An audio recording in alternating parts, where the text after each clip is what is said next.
Hello, my friend. The world of magic, filled with legends and ancient tales, is opening its gates once again.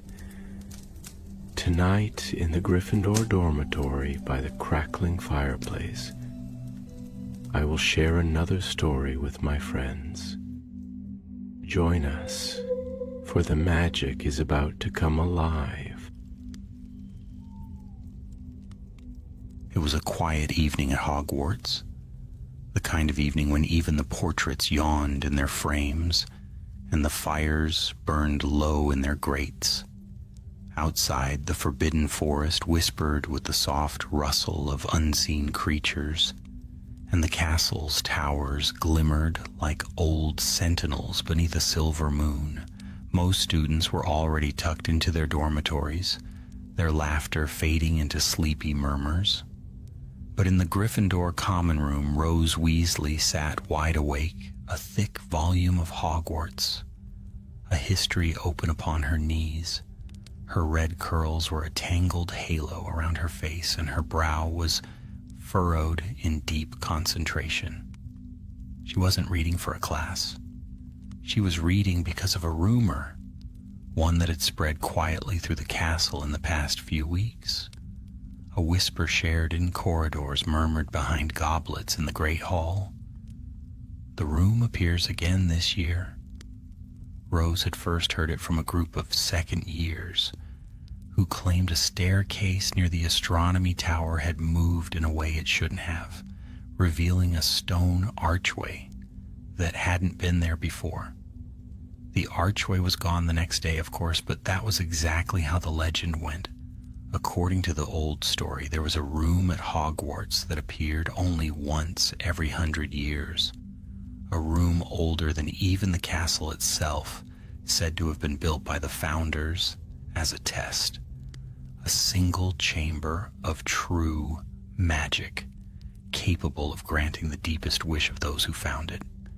But it came with a warning. The wish, it was said, would be granted only if the seeker's heart was pure.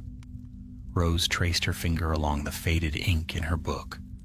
There was only one mention of such a chamber in the records, buried in a footnote written by an early headmistress of Hogwarts. A door that appears in times of great change, it said. It tests those who enter, and only those who are united in purpose shall leave unchanged. Rose's lips quirked into a half smile. United in purpose, she murmured. That sounds like something Hogwarts would do. Behind her, the portrait of the fat lady snored softly, and the fire popped. Rose closed the book and gazed out the window.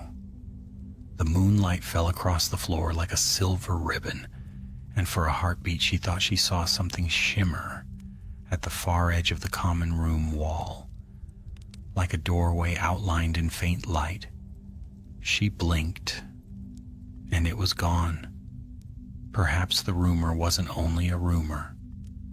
The next morning, Rose found Albus Potter waiting for her at breakfast, his black hair rumpled and his green eyes sharp with curiosity. He had heard the same whispers naturally. Albus had a knack for finding trouble almost as much as it found him. "You've been reading again, haven't you?" he said as Rose sat down beside him. "I can tell by that look." Rose grinned. "And you've been listening in on the wrong conversations again, haven't you?" He smirked. "Depends what you call wrong. So, it's true then? The room?" "I don't know yet," she admitted. "But I mean to find out."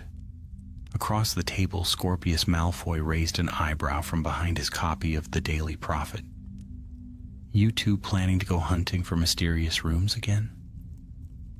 "'Cause the last time we nearly got eaten by a tapestry." Albus gave him a sideways look. "You said it looked like a shortcut." "It did, until it tried to swallow us." Rose laughed, but there was a spark in her eyes that neither boy missed. "This is different. This is real Hogwarts magic. The founders themselves might have made it. That, at least, caught Scorpius's attention. He folded his newspaper and leaned forward. If it's real, we should find it before someone else does. You know what happens when things like this go unnoticed? He didn't have to say more. Hogwarts had seen its share of mysteries, many dangerous. And though the years of dark lords and wars had long passed, the castle remained full of secrets. As they talked, a fourth voice joined them. Did you say a room that appears only once every 100 years? The voice belonged to a girl in Slytherin green, a quiet, sharp-eyed student named Mira Shafiq. She was a transfer from Durmstrang, known for her calm demeanor and her uncanny ability to sense magical disturbances. Rose looked at her curiously. You've heard of it? Mira nodded slowly. At Durmstrang, we were taught about old magical structures that have a will of their own, places that remember. Hogwarts has more of them than any other school. Her gaze grew distant. But a room that appears only once in a century, that's not a simple enchantment, that's a promise. Albus frowned. A promise of what? Mira's eyes glimmered. That it will only reveal itself to those it chooses. That evening, when curfew drew near, the four of them met in the corridor leading toward the astronomy tower. The castle was quiet, the torches dimmed, the portraits watching with silent disapproval. They walked in a line, Rose leading, her wand lit softly, followed by Albus, Scorpius, and Mira. Their footsteps echoed faintly on the stone. Are you sure this is the right place? Albus whispered. No, said Rose, but the staircase that disappeared last week was here. If it's anywhere, it'll be near the highest point of the castle. They reached the landing where a wall of stone met the spiral stairway. Nothing unusual. But when Rose lifted her wand higher, she noticed faint carvings etched into the stone, so faint they might have been mistaken for cracks. It was an emblem, a circle divided into 4, each quarter marked by a symbol: a lion, a serpent, a badger, and a raven, the crest of the founders. Scorpius exhaled. Blimey, that's not supposed to be here. Before anyone could answer, the air began to hum. The symbols glowed faintly, and the stones shifted beneath their eyes, sliding apart as if breathing. The wall folded inward, revealing a door of ancient oak, its surface rippling like water. Mira's whisper was barely a breath. It's real. The door creaked open, revealing darkness within. Rose took a single step forward. Then let's find out what it's been waiting for. And as the 4 crossed the threshold, the door sealed silently behind them. The moment the door closed behind them, the torches in the corridor were snuffed out, as though the castle itself wished to hide what had just happened. Inside, a faint glow spread along the floor, revealing flagstones older than the school itself. The air felt different, denser, charged with a kind of ancient weight that pressed against the skin like mist. The light came not from any flame, but from the walls themselves, which shimmered faintly with runes that seemed to shift and breathe. Rose raised her wand, her voice steady, though her heart hammered in her chest. Lumos. The beam of light flickered out across the space, and all 4 of them gasped. The room stretched farther than it should have, farther than the castle's dimensions could possibly allow. It wasn't a hall or a chamber. It was a labyrinth. Stone corridors branched in every direction, their turns vanishing into silver haze. The floor gleamed faintly like wet marble, reflecting their movements. Somewhere far off, they heard the faint sound of water dripping, steady, rhythmic, like a heartbeat echoing through time. "This can't be inside Hogwarts," Scorpius muttered. Mira's eyes gleamed faintly in the wand light. "It isn't, not entirely." Rose looked around, trying to still her excitement. "It's incredible. The room of requirement changes based on need, but this feels alive, like it's deciding what we should see." As if in answer, the light in the runes pulsed once, gently. Albus took a cautious step forward. If this place only appears once every 100 years, there must be a reason. Maybe it's testing us already. "Testing us for what?" Scorpius asked. Before anyone could answer, the corridor to their left rippled and the stone melted away, reforming into an archway. Beyond it, faint shapes moved, statues, or perhaps something worse. Rose's instincts screamed warning, but curiosity pulled stronger. "Stay close," she said, and stepped through. The next space was circular, its domed ceiling carved with constellations that shone faintly like the night sky brought indoors. At the center of the floor lay a pedestal of white marble. Resting atop it was a small silver sphere, gleaming faintly in the pale light. Mira approached it slowly, her hand hovering just above its surface. "It's humming," she whispered. Like it's waiting to be touched." Albus frowned. "Don't, it could be cursed." But it was too late. Mira's fingers brushed the sphere, and instantly the light in the chamber flared, the carvings on the walls shimmered, and an echoing voice filled the room, a voice neither male nor female, old as the stones. "4 have entered. Only together may you see the truth. Speak your purpose." They froze. Rose swallowed. "Our purpose is to find out what this room is, why it appears." The voice replied, slow and deliberate. "Then you seek not power but understanding. The test begins." The floor trembled beneath them. The constellations above shifted, rearranging themselves, and when the shaking stopped, the pedestal and sphere were gone. So were the exits. The 4 stood trapped in the circular chamber. No door, no archway, only the runes, now glowing brighter. "Brilliant," Scorpius said. "Absolutely brilliant. We're trapped in a magical maze that talks." Albus shot him a look. "Complain later? There must be a way out." Rose studied the runes. They formed lines across the walls, like sentences in a language she almost recognized. She traced them with her wand tip. "These symbols, they're fragments of the Founder's mottos.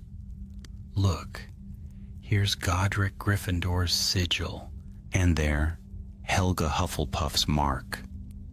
Mira knelt by the floor. "It's a puzzle. The Founders created it to test us. The question is, what are we supposed to prove?" The answer came not from the walls, but from the ceiling above. The stars began to shift once more, and this time each constellation flared into a ghostly image: a lion, a snake, a badger, and a raven.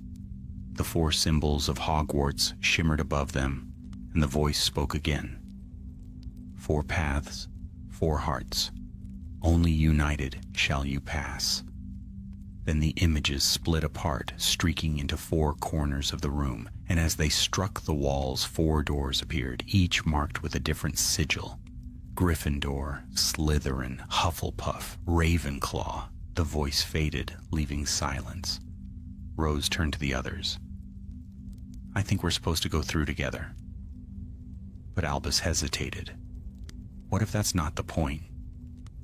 Maybe each of us has to take one path, prove ourselves individually. Mira's gaze flickered from one door to the next. A test of unity could just as easily begin with separation. Scorpius groaned softly. So either we all go through the same door and possibly die, or we split up and possibly die separately. Lovely. Rose met their eyes, determination in her voice. We split up, but only for a short while.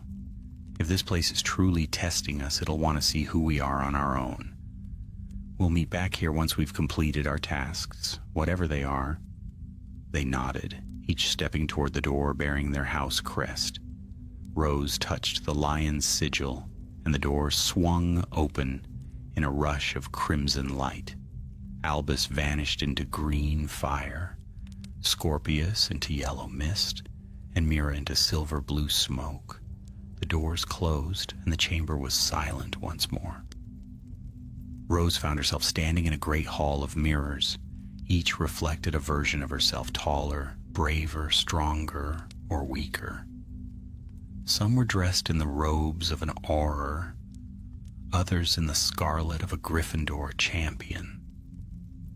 A whisper brushed her ear. "What do you fear most, Rose Weasley?" She turned, wand ready, but there was no one there, only her reflection. And then the reflection spoke. "You fear not failure, but insignificance. You wish to live up to names greater than your own." Her throat tightened. She wanted to argue, but the reflection smiled sadly. "Until you believe in your own worth, courage cannot serve you." The mirrors rippled, melting into shadow, and when they cleared, a door had appeared before her, its handle glowing faintly gold. She stepped through. Elsewhere, Albus Potter faced his own trial. His chamber was filled with books, ancient, dust-covered tomes stacked high to the ceiling. In their pages, whispers slithered. "You fear your father's shadow," one voice murmured. "You wish to prove you are not defined by his fame," said another. Albus clenched his fists. "I don't need to prove anything." But the whispers only grew louder. The books burst into green fire, swirling around him in a storm of words and flames. He closed his eyes, and in that moment, something inside him steadied. "I am who I choose to be," he said aloud. The fire stilled, and the path before him cleared. Scorpius Malfoy's test was a garden overgrown with thorns. A silver serpent slithered before him, whispering, "You carry the weight of your family's sins." He lifted his chin. "Then I'll carry them and I'll do better." The serpent bowed its head and faded into light. And Mira Shafiq, alone in the Ravenclaw hall, found herself before a chessboard of ice. The pieces moved on their own, mirroring her every thought. To win, she had to anticipate herself, her logic, her fears, her next move. When she realized the key was to stop thinking like a strategist and start trusting her intuition, the board dissolved into mist, and the way forward opened. When the four reappeared in the central chamber, breathless but unharmed, the walls pulsed once with approval. The voice returned, softer now. "You have faced yourselves. The first test is passed." A new doorway appeared, carved from stone and gold. Beyond it shimmered a faint, silvery light, the heart of the room. Rose took a deep breath. "Then let's finish this." And together they stepped into the unknown. The moment they crossed the new doorway, the world changed again. The air shimmered and shifted, as if the castle had inhaled, and they now stood within its very breath. The marble floor beneath them rippled like the surface of a lake, reflecting faint silver light from nowhere and everywhere at once. They had entered a grand hall, vast, echoing, and unlike anything they'd ever seen within Hogwarts. The ceiling stretched upward into shadow, its arches tangled with ivy that glowed faintly with stars of its own. At the far end of the chamber stood an enormous stone door, covered in intertwining carvings of the 4 founders. The door pulsed with ancient magic, rhythmic as a heartbeat. Albus looked up, whispering, "It feels like the castle is awake." "It is," Mira said softly. Her eyes were fixed on the symbols across the floor. 4 interlocking circles, forming a single crest. "We've entered the heart of the magic. This is where the tests lead." Rose stepped carefully forward, her wand raised. "If that's true, then we're close to finding out why it appears only once every 100 years. But Scorpius hung back, scanning the shadows. Or we're walking into something meant to stay forgotten. The torches lining the walls flared to life, throwing light across the carvings. The founders' faces looked almost alive. The stern eyes of Salazar Slytherin, the kind smile of Helga Hufflepuff, the calm wisdom of Rowena Ravenclaw, and the fiery determination of Godric Gryffindor. Beneath them, words appeared in golden flame, old and elegant. "When hearts are true and purpose pure, the legacy shall awaken." Albus stepped closer. "A legacy? You think this is what the founders left behind?" Before anyone could answer, the stone door rumbled. A low hum filled the air, deep and resonant. The glowing ivy trembled, and the carvings began to move, the founders' faces turning their gaze downward toward the 4 students. Mira's hand went to her wand. "Something's beginning." The air split with a burst of light, and suddenly 4 ghostly figures stood before them, the shimmering visages of the founders themselves. Their presence was not solid, but it was immense. They seemed to fill the space with ancient memory. "Welcome, children of Hogwarts," said a voice like sunlight through storm clouds. It was Godric Gryffindor, tall and broad, his spectral form burning with quiet fire. "You have come far, and you have faced yourselves. But tell us, why seek you the room?" Rose bowed her head slightly, feeling her pulse race. "We came to understand why it exists, and to make sure no one uses it for something dark." Rowena Ravenclaw's eyes glimmered with approval. "Wisdom guides your tongue, yet knowledge alone does not open this door." Helga Hufflepuff stepped forward, her smile gentle. "We built this chamber to test not only courage or cunning, but unity. Each century it awakens to judge whether the school remains worthy of its magic." Salazar Slytherin's cold gaze swept across them, resting longest on Scorpius. "And it seems this time the heirs of our houses stand together." His lips curved in something between a smirk and a sigh. An unlikely alliance indeed. The chamber trembled again, and the spectral founders began to fade, their voices blending into one. "To claim our legacy, you must face what we feared most." Then the light shattered. When their vision cleared, the great hall was gone. They stood in a forest, dark, dense, and shifting, beneath an eerie blue mist. The trees towered over them like pillars, their bark pulsing faintly with veins of silver light.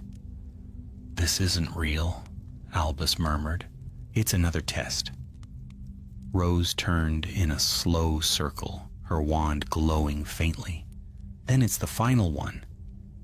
A howl echoed through the fog, low, deep, and not entirely animal. Then came the sound of branches cracking, something massive moving between the trees. Scorpius's voice was tight. "Please tell me that's not another acromantula." Mira shook her head, her expression pale. "No, this feels older, stronger." A shape emerged from the mist, a colossal shadow, twice the height of Hagrid, its eyes burning red as embers. Its body was half man, half beast, its claws dragging deep furrows into the earth. Albus lifted his wand. Whatever it is, it's not friendly. The creature roared, shaking the forest. Its voice seemed to split the air itself, and in that roar they heard words, twisted, broken, but words nonetheless. Unworthy, intruders, thieves of memory. Rose's stomach turned cold. It can speak? Mira stepped forward slightly, her wand steady. No, it remembers. It's the guardian of the room. The creature lunged. They scattered, bolts of magic lighting the mist. Albus shouted, "Protego!" as the beast's claws struck his shield, sending sparks flying. Scorpius aimed a stunning spell, but it passed straight through, the creature dissolving into smoke and reforming behind him. Rose's instinct screamed. It's not physical. It's part of the magic. It feeds on fear. Then we stop fearing it, Albus shouted, dodging another swipe. Easier said than done. The forest seemed to close in, the trees twisting into shapes, faces from their memories, fears they'd buried. Rose saw her mother's disappointed eyes. Albus heard echoes of his father's battles. Scorpius saw the shadows of Death Eaters whispering his name. Mira saw fire devouring her home at Durmstrang. The beast grew larger with every heartbeat, until Rose realized what the Founder's words meant. Unity. Together, she cried, her voice cutting through the chaos. That's the key. We have to fight it together. Albus understood first. He moved beside her, wand raised. On 3, Scorpius nodded grimly. 1. Mira took a deep breath. 2.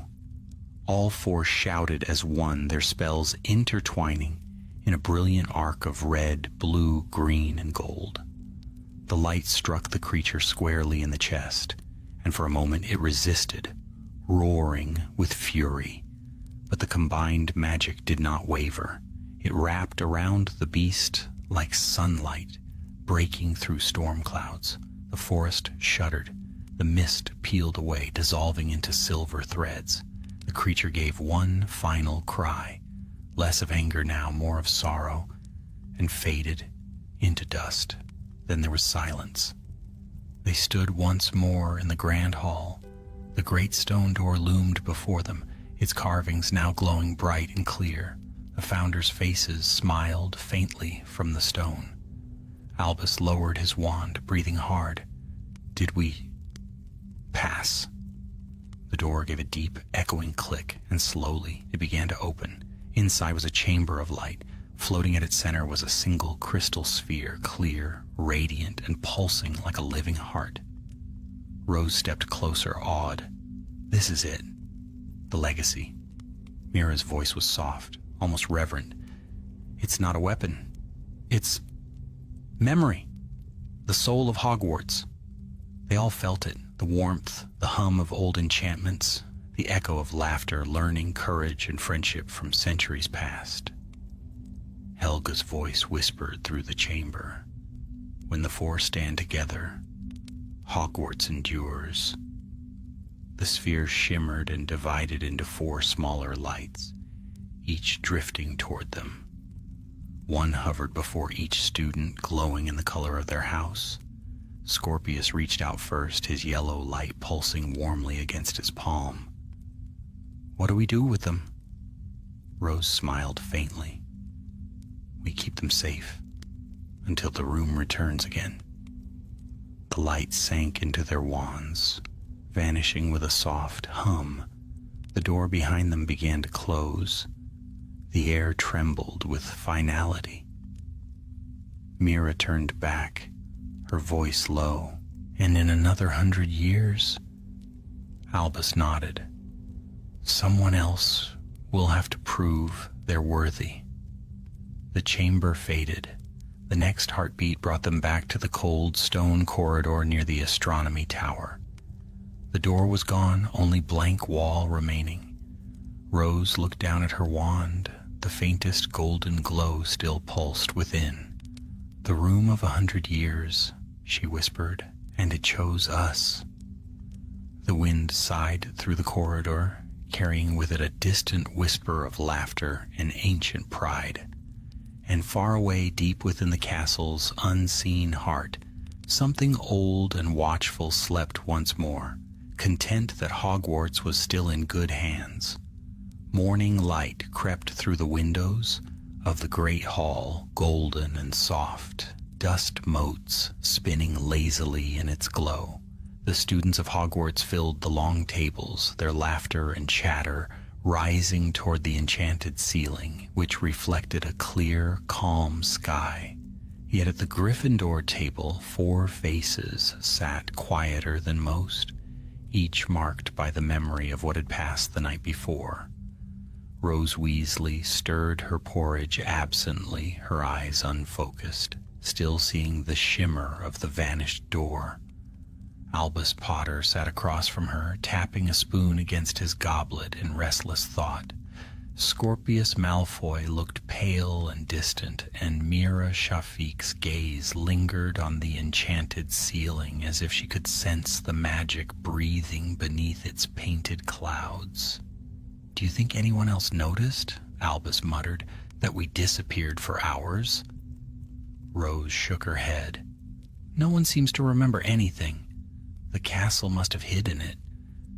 Maybe that's part of the magic." Scorpius gave a short, humorless laugh. "Convenient. Nearly get crushed by a sentient door, fight a phantom beast, and no one's the wiser." Mira's voice was quiet but firm. "That's how Hogwarts protects itself. The room chose us for a reason, and it won't let the knowledge spread until the time is right." Rose looked down at her wand, running her thumb along the polished wood. It still thrummed faintly with warmth, as though a heartbeat pulsed within it. "It's still there," she said softly. "The magic. I can feel it." Albus nodded.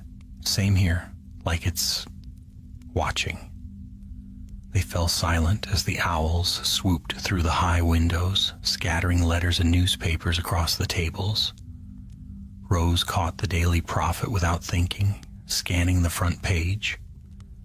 No mention of strange occurrences, no mysterious lights, no tremors, just the usual politics, Quidditch, and a feature on a new potion discovered by the Department of Mysteries.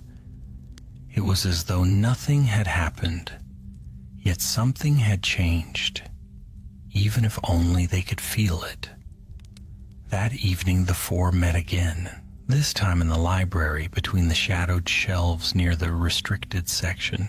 The air there always smelled faintly of ink and candle smoke, and the only sound was the occasional whisper of turning pages.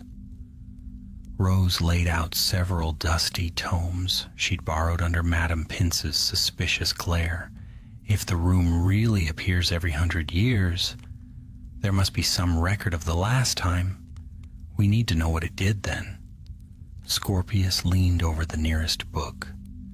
"You think it chose others before us?" "I'm certain of it." Hours passed in quiet study. Dust settled on their robes and the candles burned low. Then, just as Albus was about to close a heavy ledger of school events from 1926, a name caught his eye. "Here," he said, tapping the page. A mention of the Vanishing Hall. It appeared during Headmaster Dippett's time. 3 students went missing for a night and returned claiming they had met the founders themselves. Rose's heart skipped. "That's it. What happened to them?" Albus's expression darkened as he read on. "It says they refused to speak of what they had seen.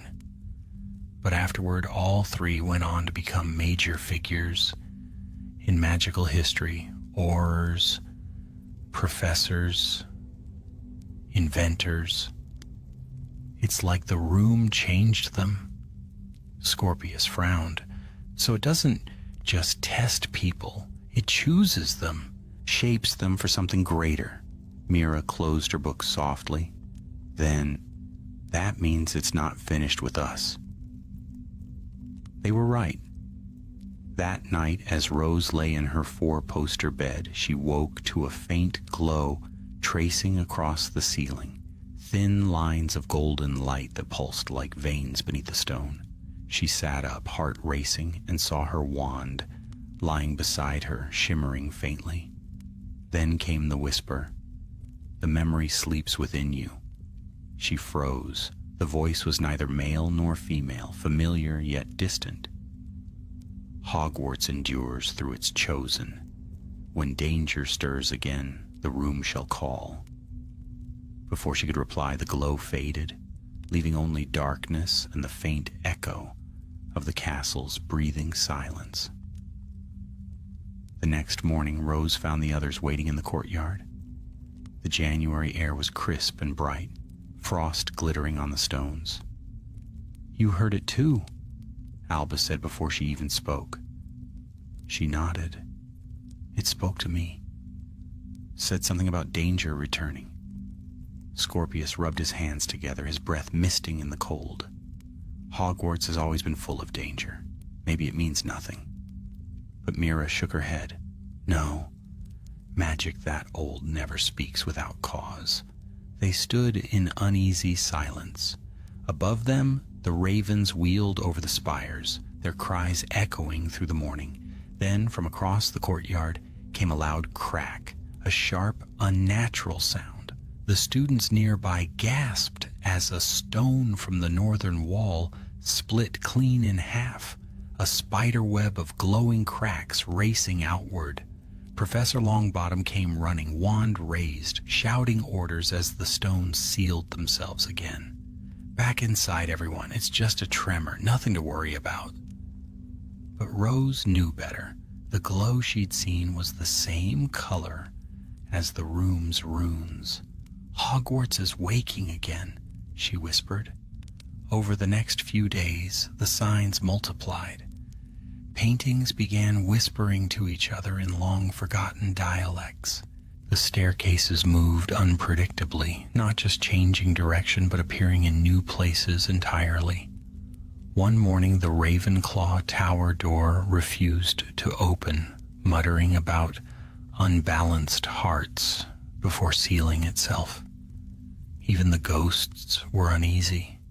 The Grey Lady appeared before Rose one evening in the corridor, her pale face unreadable. "You have been touched by old magic," she said quietly. "The castle remembers your presence." "What does it mean?" Rose asked. The ghost's eyes gleamed with a faint sorrow. "That it trusts you to guard what it cannot show." Before Rose could ask more, the Grey Lady faded through the wall. One night, unable to sleep, Rose wandered down toward the great lake. The moon hung low, silver rippling across the dark water. She stood by the shore, watching the reflection of the castle tremble in the ripples. The others joined her soon after, drawn by the same restless pull.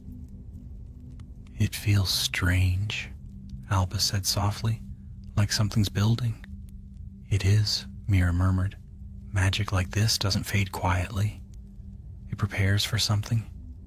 Rose looked at them, her voice barely a whisper. "Then maybe we're supposed to prepare too." She drew her wand and touched its tip to the ground. The others did the same, their wands glowing faintly in the cold air. The lights merged, forming a single shimmer of gold that sank into the soil. The earth pulsed once and went still. No one spoke for a long while. The night was vast and silent, except for the distant call of an owl.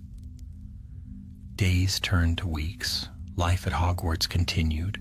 Classes, Quidditch matches, essays. But beneath it all, the castle hummed softly with unseen energy. Then, one stormy night, everything changed. Lightning cracked across the sky, throwing the towers into stark silhouette. Rose sat bolt upright in bed as the floor trembled beneath her. The air buzzed, charged with the same power she'd felt in the room. She grabbed her wand and ran. By the time she reached the corridor near the astronomy tower, the others were already there. The wall where the secret door had once been now glowed fiercely, runes blazing like molten gold. "It's opening again," Albus said, "but it's only been weeks." Scorpius's face was pale. "Something's wrong. It's not supposed to appear this soon." The door began to form, the same rippling oak surface, but this time cracked through with lines of red light. The air trembled with a low, mournful hum. Mira took a step forward. "It's not the room calling us," she whispered. "It's crying for help." As the last rune ignited, the door swung open, not in invitation but in warning. A cold wind poured out, carrying whispers of voices older than language. And deep within the darkness beyond, something moved. Something that did not belong in Hogwarts. The wind that poured from the open door was not merely cold, it carried the weight of centuries, a chill that seemed to slip through flesh and bone and settle deep in the soul. The torches in the corridor flickered and died, their flames snuffed out as though swallowed by the darkness spilling from the doorway. Rose felt her wand hum faintly in her hand, its magic thrumming in tune with the power that seeped into the air. The others stood beside her, Albus tense and pale, Scorpius gripping his wand so tightly his knuckles blanched, and Mira staring into the darkness as though she could already see what waited beyond. Then came the voice, low, ancient, and echoing like thunder through stone. The balance falters. The seal weakens. The air shuddered. Dust drifted from the ceiling, the stones groaning softly as if the castle itself were listening. Rose took a slow step forward. "Who's there?" The voice did not answer directly. Instead, it whispered, softer this time, more like many voices layered together, all speaking in unison. "The room wakes when Hogwarts is threatened, and now the threat stirs again." Albus frowned. "Threatened? By what?" The doorway rippled and light flared from within, dull and red like the glow of banked embers. For a heartbeat, the shapes of 4 figures appeared in the haze, but they were not the founders. They were cloaked shadows, their forms twisted, shifting as though they were made of smoke and fire. Mira's eyes widened. "They're not alive," she whispered. "They're memories, fragments left behind." The shadows spoke again. "Long ago, magic unrestrained sought dominion. A spell was cast, one so powerful it could shatter the heart of Hogwarts itself. The founders sealed it here behind the room's walls to sleep forever. But seals fade, and centuries weaken all things." The ground trembled beneath their feet. The red light deepened, pulsing like the beat of some buried heart. Scorpius took a wary step back. "You mean there's something trapped in there?" "Not something," the voice murmured. "A spell? A living curse." Rose's breath caught. "A curse sealed by the founders." Mira nodded grimly. That's what the room was protecting. It wasn't just a test, it was a prison. The shadows began to fade, their forms unraveling into smoke. "It stirs now because one of you carries its echo." The 4 students froze. "What?" Albus said sharply. "One of us?" "The seal marked you when you entered. The magic within you keeps it bound. But should doubt or division weaken your bond, the curse shall awaken and consume the school." The voice vanished, leaving only the low hum of magic and the sound of their quickened breaths. For a long moment, no one spoke. Finally, Scorpius broke the silence. "That's brilliant. We're cursed. That's what they meant by the room choosing us." Albus shook his head. "We don't know that for sure." Mira's gaze was fixed on the open doorway. "We know enough. Whatever lies beyond that threshold, the seal's breaking. We have to reinforce it before the curse gets out. Rose felt her heart hammer in her chest. If it marked one of us, then it's feeding on our fear. We need to stay together. But as she spoke, the red light within the doorway flared again, brighter this time, and something surged forward from the darkness. It was shapeless at first, like a storm of shadow and flame, but as it neared the threshold, it began to twist into form. A figure cloaked in tattered black, its face hidden beneath a hood, its eyes burning crimson. Its voice was not one but many, a chorus of whispers and screams. You carry the seal, and now you shall break it. It raised a hand of smoke and ash, and the walls around them cracked like glass. Rose shouted, Protego Maxima. The shield burst forth, golden light colliding with the shadow's energy. The air exploded in a shockwave that flung them all back against the corridor walls. Scorpius groaned, pulling himself up. We can't fight that. It's not even solid. Mira's eyes blazed. Then we don't fight. We seal it again. The four of them stood, side by side, their wands raised. Rose focused on the memory of the room's heart, the crystal sphere, the pulse of its magic, and she felt the warmth in her wand answer.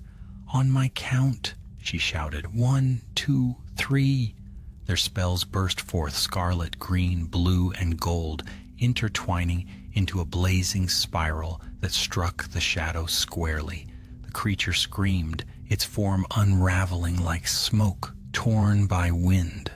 The red light faded, the doorway trembled, and slowly the oak surface began to seal itself again. For a heartbeat, relief swept through them, until they realized Mira had fallen to her knees. Mira. Rose ran to her, catching her before she collapsed. Her skin was pale as parchment, her wand still flickering with a faint blue light. Albus knelt beside her. What happened? Mira opened her eyes weakly. The seal? It's inside me now. It needed an anchor. No, Rose said fiercely. We'll find another way.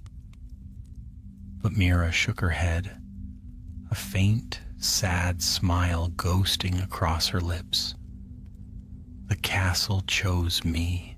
The curse is bound again, but as long as I live, it sleeps. Scorpius looked stricken.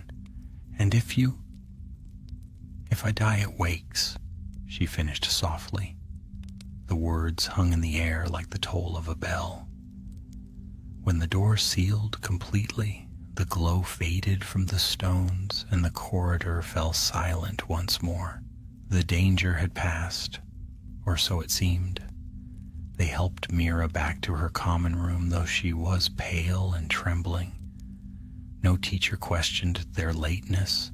The castle seemed to understand, and to keep its silence.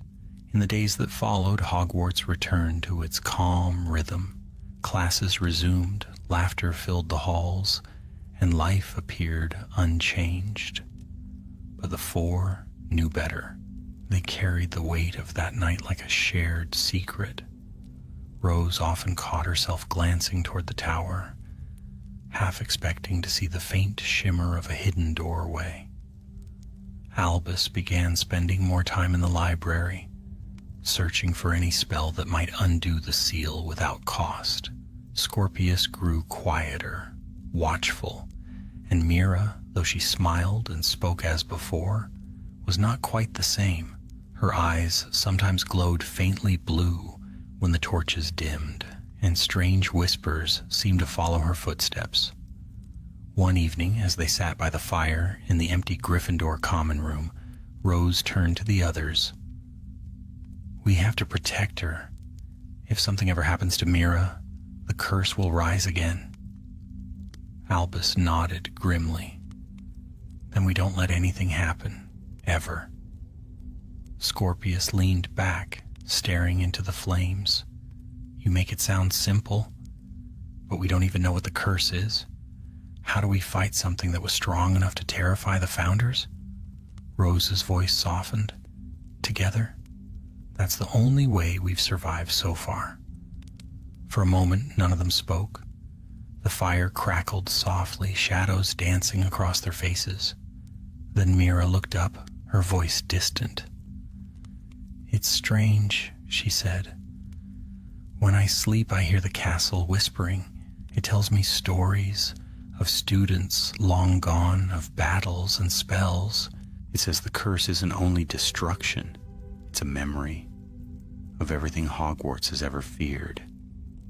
Rose felt a chill. And what does it want?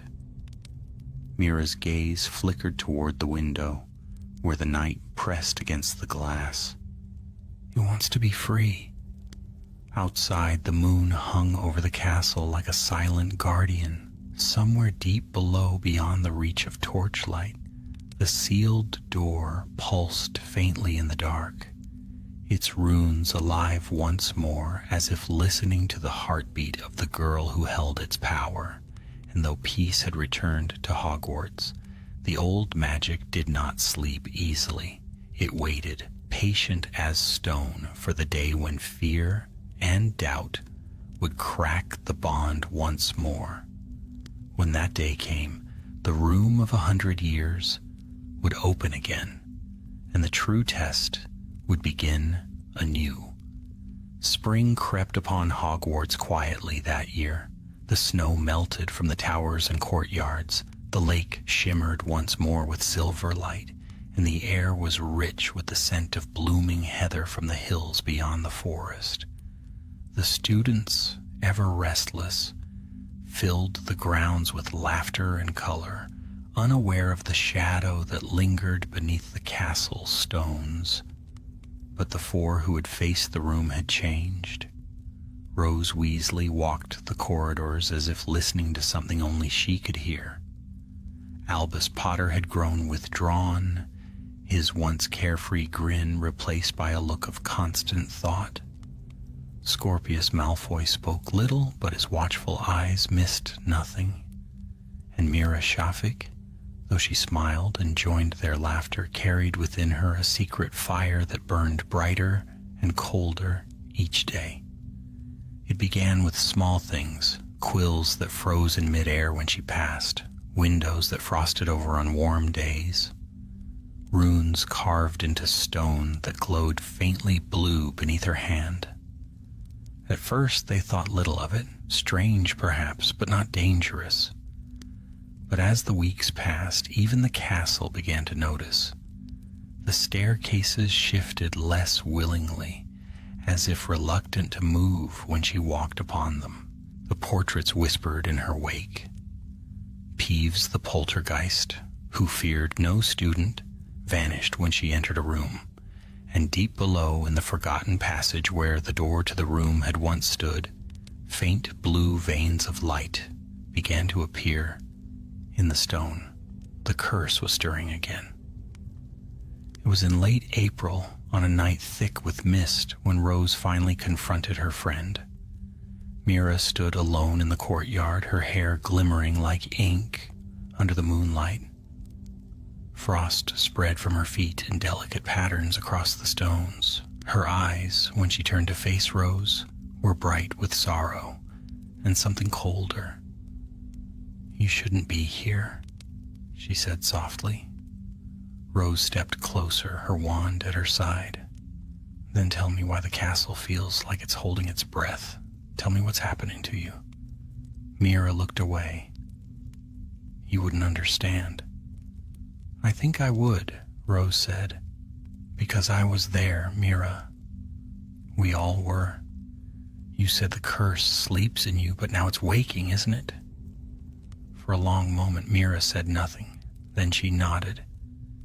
"It whispers to me," she said, her voice trembling.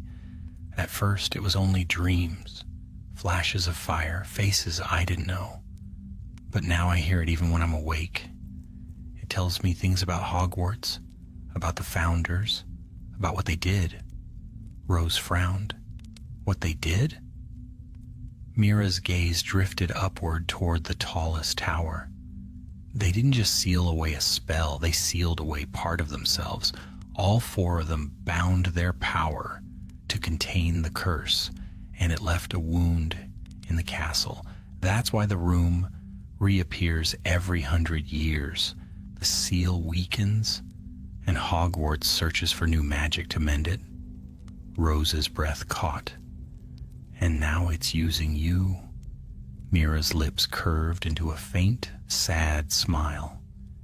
It's not using me, it's becoming me. The next morning, the castle awoke to strange news. The suits of armor in the entrance hall had moved during the night, every last one of them, arranging themselves into a circle around the great doors, their visors turned toward the forbidden forest as though guarding against something unseen. The professors murmured of old enchantments flaring to life. Professor Longbottom sent word to the ministry, while Headmistress McGonagall herself returned from retirement to inspect the wards. But the four students knew the truth. It wasn't the forest the castle feared. It was what lay within its own walls. In the library, Albus pored over scrolls so old they crumbled at his touch. There has to be a counterspell, he muttered, something the founders left behind. They wouldn't create a curse without a way to end it.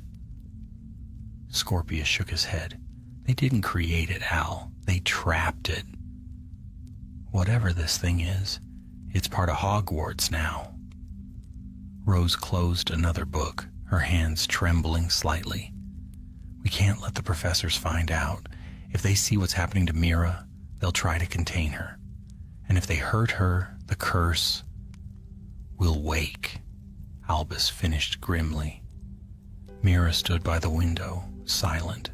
Her reflection flickered faintly in the glass, as if another face stared back at her from beneath the surface. It's too late, she said. I can feel the magic shifting. The seal is unraveling, and soon the curse will choose another form. If I can't control it, the castle will fall. No, Rose said, her voice fierce. We'll find a way. You're not alone. But Mira only turned from the window. Promise me something, she said quietly.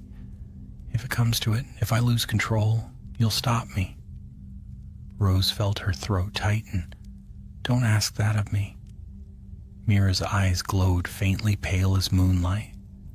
Then promise you'll protect Hogwarts. That night, the storm came. It began with a deep groan that shook the castle to its roots. Windows shattered in the towers. The great lake surged against its banks. From the forbidden forest, a wind rose, carrying whispers that sounded like voices. The portraits cried out as their canvases shivered. The ghosts fled through the walls, shrieking warnings. And from the floor of the courtyard, where Mira had once stood, a crack split the stones wide open. Blue fire poured from the fissure, swirling upward into a vortex that touched the clouds. Students screamed. Professors shouted spells into the air, but none of it mattered. The curse had awakened.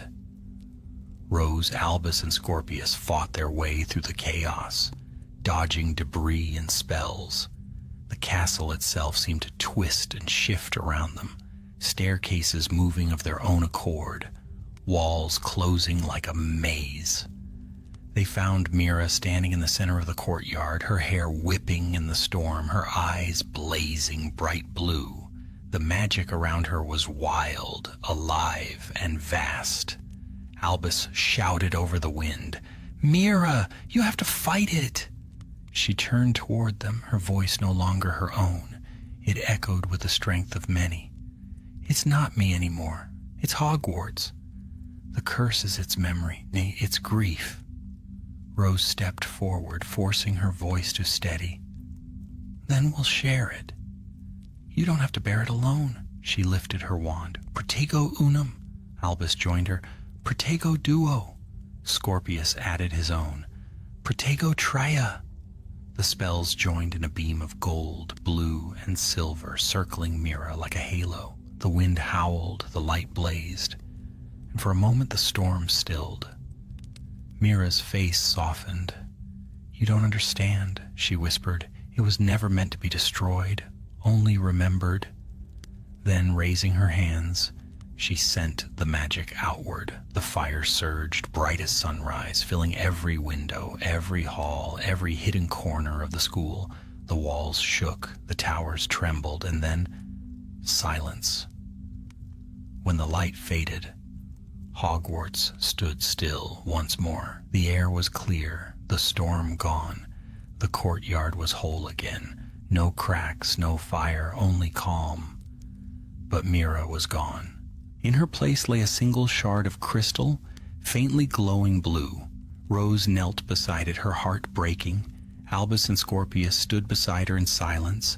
Then slowly the glow faded, and from the walls of the courtyard came a soft hum, familiar and warm. Hogwarts was singing. A quiet, wordless melody filled the air, the same hum they had heard in the room of 100 years. It wrapped around them like a promise, like a farewell. Rose closed her eyes. "She's part of it now," she whispered. "She saved it." Albus put a hand on her shoulder. "No, she became it." From that day forward, the castle changed. The walls seemed warmer, the staircases moved with more grace, the portraits smiled when students passed, and sometimes on nights when the moonlight fell silver through the towers, a faint blue shimmer could be seen gliding across the walls, a whisper of frost, a memory of a girl who had once held the curse within her heart and turned it into light. Hogwarts remembered, and in its own timeless way, it mourned and endured. The months that followed were softer, calmer. Summer had come to Hogwarts, and with it a sense of quiet wonder. The castle, after all its turmoil, seemed to breathe again, its ancient stones warmed by sunlight, its windows gleaming like mirrors to the sky. The scent of wild flowers drifted from the edge of the forest, mingling with the smoke of torches lit along the battlements. To most, the strange storm of the spring was already fading into rumor. Students spoke of a wild magical surge or an experiment gone wrong in the dungeons. Professors said little, and the few who might have known the truth held it close, guarded in silence. Life, as it always did at Hogwarts, moved forward. But for Rose, Albus, and Scorpius, the days that followed were filled with a different kind of stillness, the hollow quiet of something lost that could not be spoken of.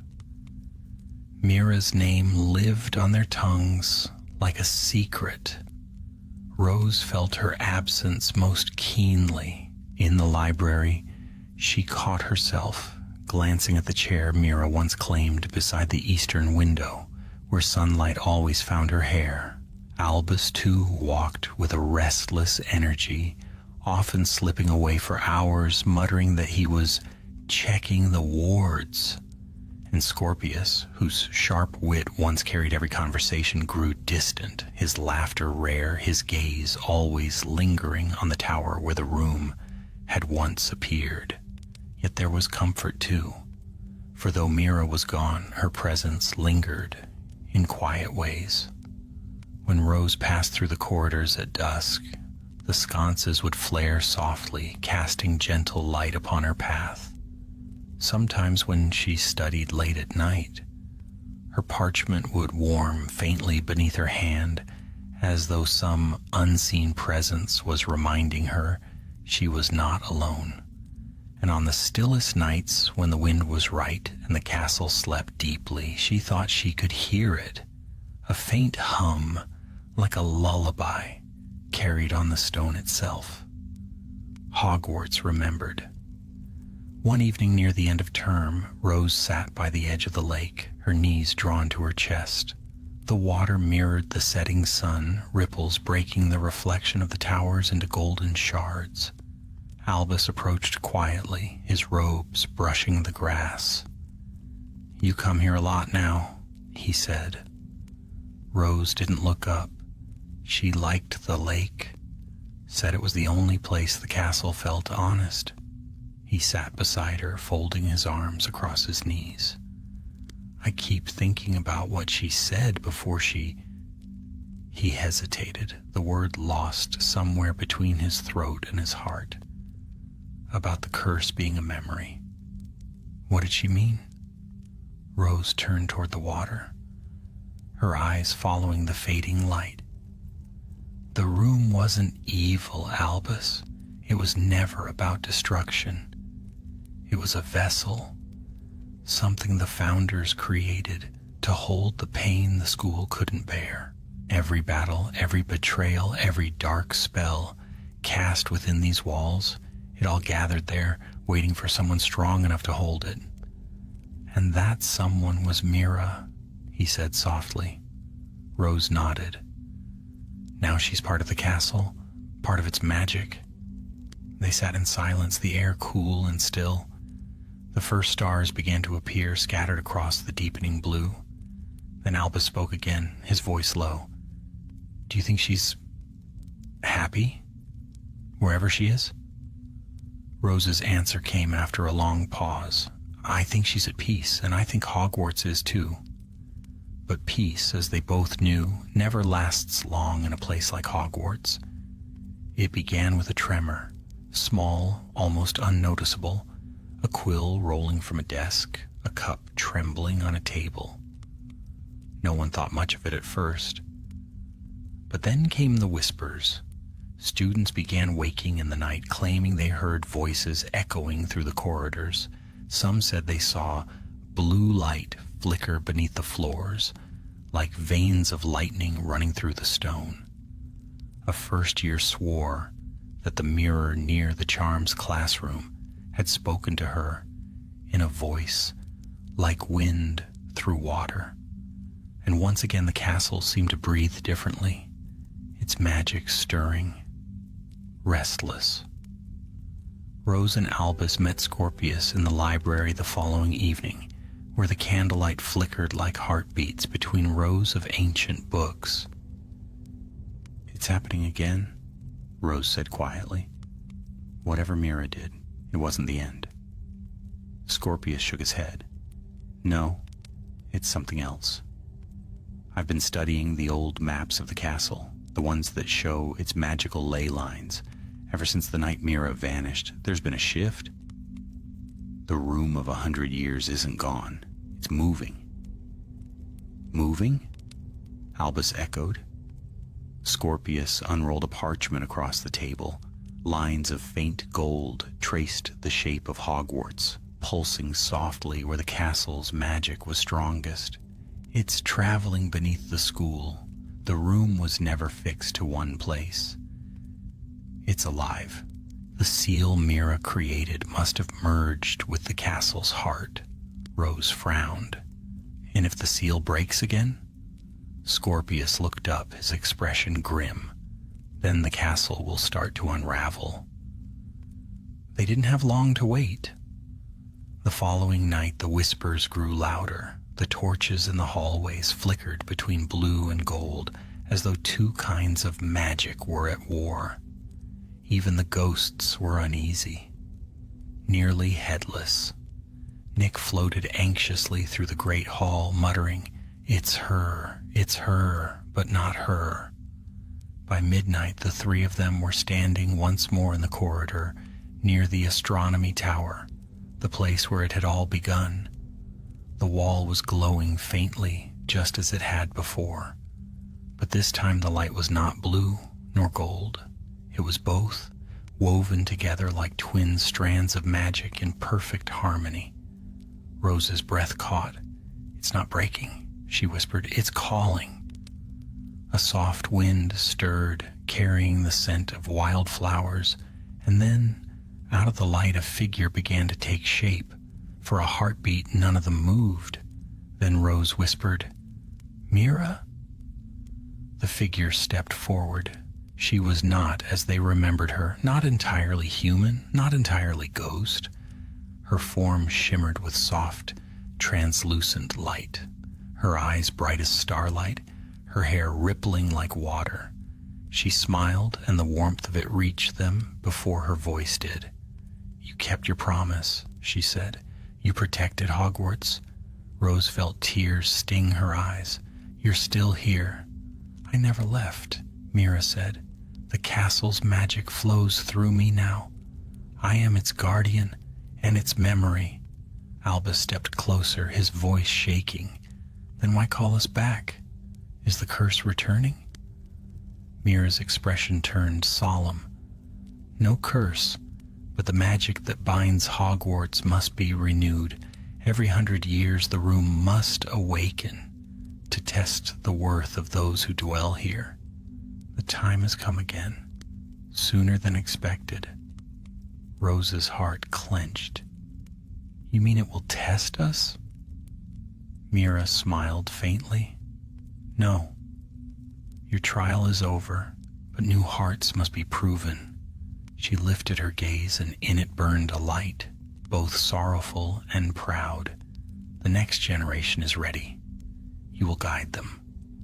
For a moment, the hall filled with silence, the kind that trembles with meaning.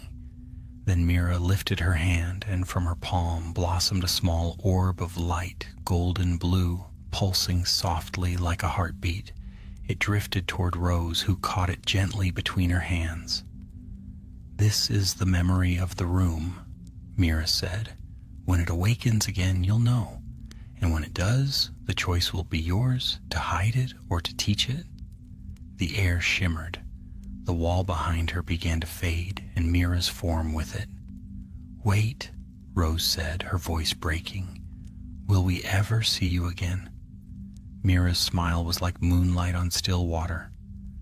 "Whenever Hogwarts breathes, I am here." Then she was gone.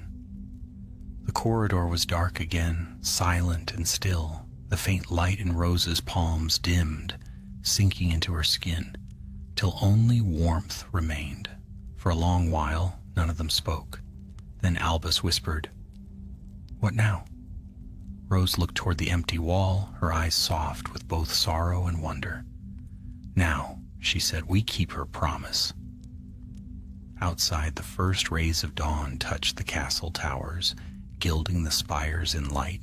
The air carried the scent of dew and stone, and from somewhere deep within the heart of Hogwarts came a faint, familiar hum, the heartbeat of a living legend waiting for its next story to begin. Years passed at Hogwarts as years always did, gently, steadily, as though the castle itself measured time differently from the rest of the world. Seasons rose and fell upon its towers, each bringing its own wonder and mystery.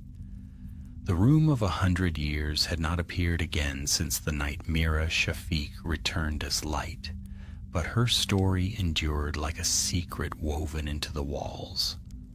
Rose Weasley, Albus Potter, and Scorpius Malfoy had long since graduated, yet Hogwarts never truly released those who loved it. Rose, ever restless in her pursuit of knowledge, became a professor of magical history, returning to the castle that had shaped her. Albus, now an Auror, visited often on official business, though he admitted to Rose it was seldom official. And Scorpius, who had grown into a calm, patient man, worked for the Department of Magical Artifacts, preserving relics of the past much as Hogwarts preserved its legends. The trio often met in the evenings in Rose's study, where the fireplace crackled with warm light, and the portraits of long-gone headmasters dozed contentedly. It was during one such evening that the story truly began again. Rose had been marking essays when Albus entered, his cloak damp from the rain outside. He tossed it over a chair and said without preamble, "It's happening again?" Scorpius, seated by the fire, looked up sharply. "You're certain?" Albus nodded. Strange activity in the Forbidden Forest. Lights, whispers, the usual signs. And the castle's wards flickered twice last night. The last time that happened was when Mira... He stopped himself, his voice faltering. Rose set down her quill. When the room awoke, the silence that followed was heavy with unspoken memory. Finally, Rose rose to her feet and crossed to the window. Outside, the ground shimmered in mist, the lake reflecting the faintest tremor of light beneath its surface, an unnatural pulse, rhythmic as a heartbeat. "It's too soon," she said softly.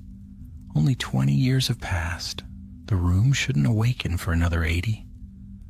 "Magic doesn't keep calendars," Scorpius murmured. The next morning, Rose called a staff meeting. The professors gathered in the great hall, their faces uneasy. None had forgotten the stories whispered of the room that appeared once a century, nor the girl who vanished to save the castle. Rose spoke calmly, her voice carrying beneath the vaulted ceiling. "There may be a disturbance beneath the castle. Nothing dangerous yet, but I advise caution. Some of the older enchantments are stirring." Professor Longbottom frowned. "You mean the foundations?" "The very heart of Hogwarts," Rose replied. When the meeting ended, she lingered at the teacher's table, gazing across the hall. Students laughed and chatted, unaware of the tremor that rippled faintly through the floor. She pressed her palm against the stone. Warm. Alive. That night, the storm came.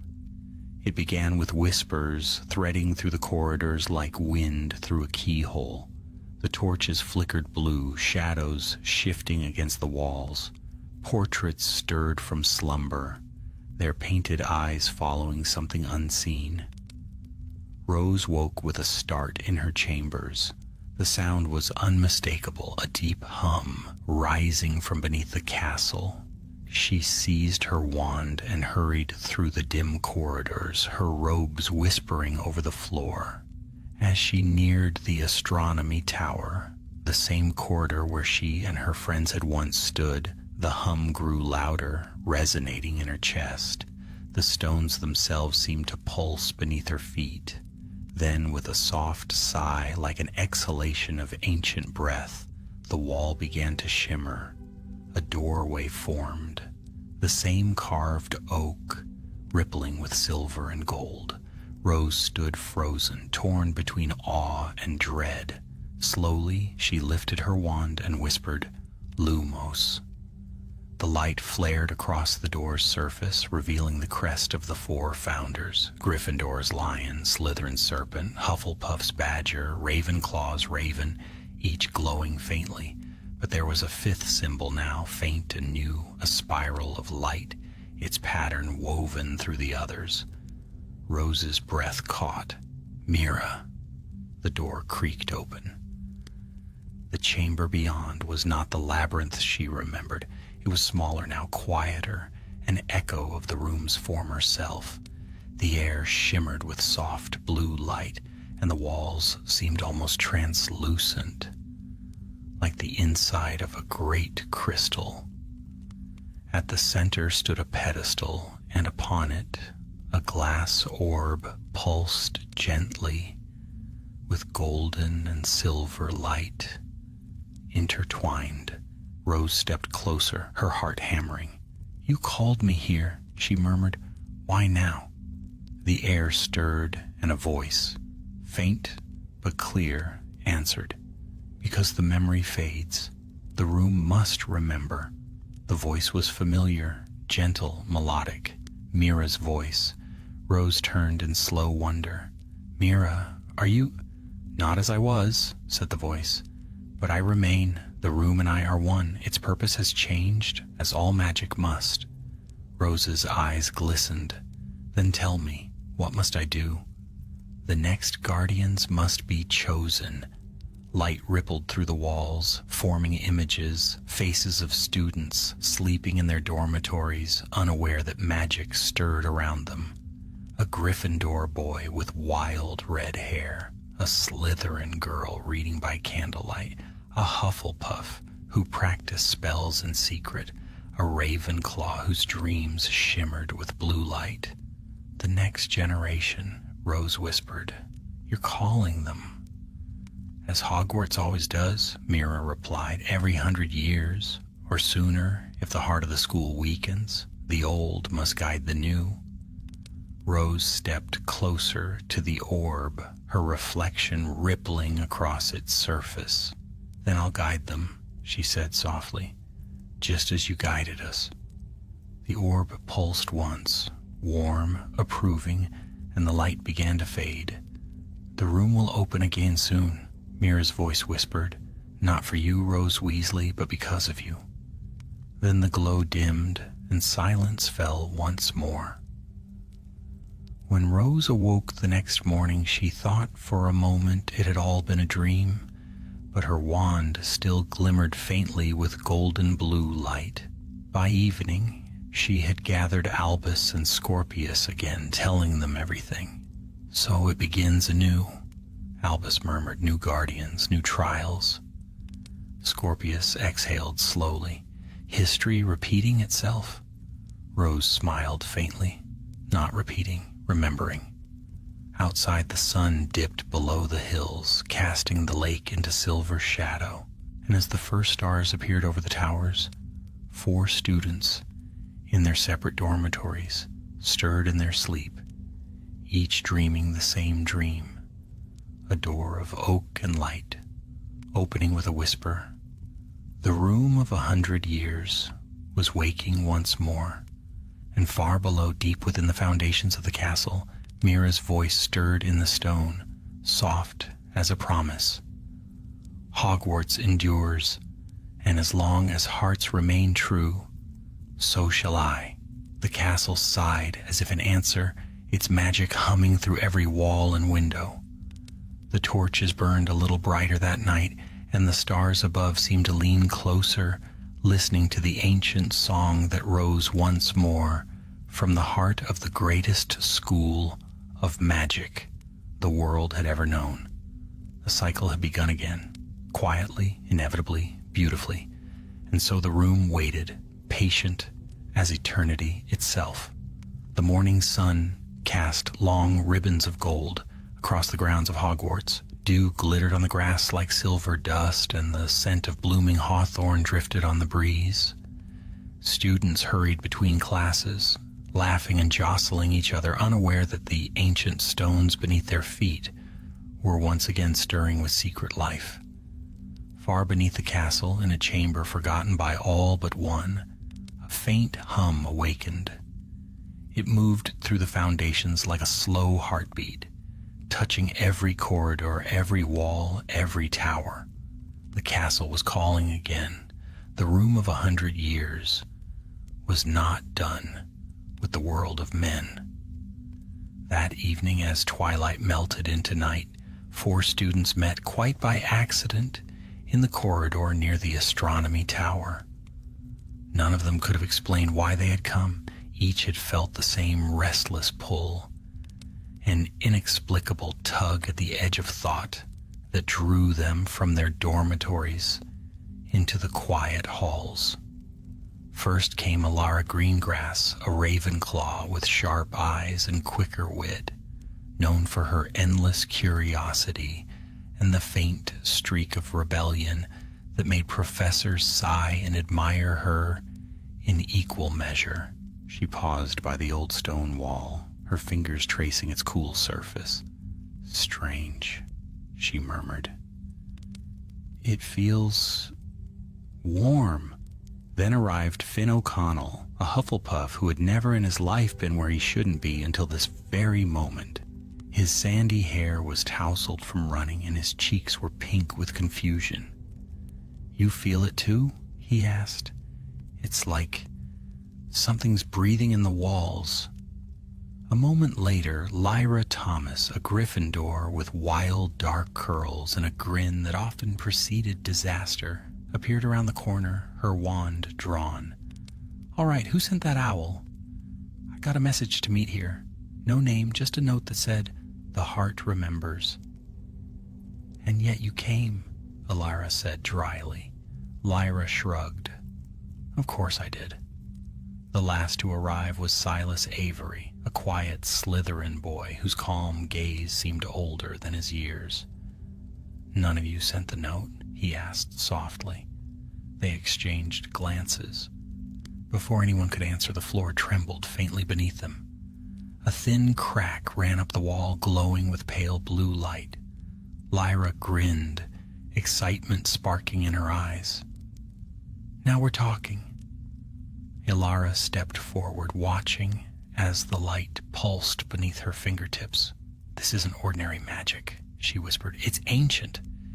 It's Hogwarts itself." And as she spoke, the wall rippled like the surface of a pond.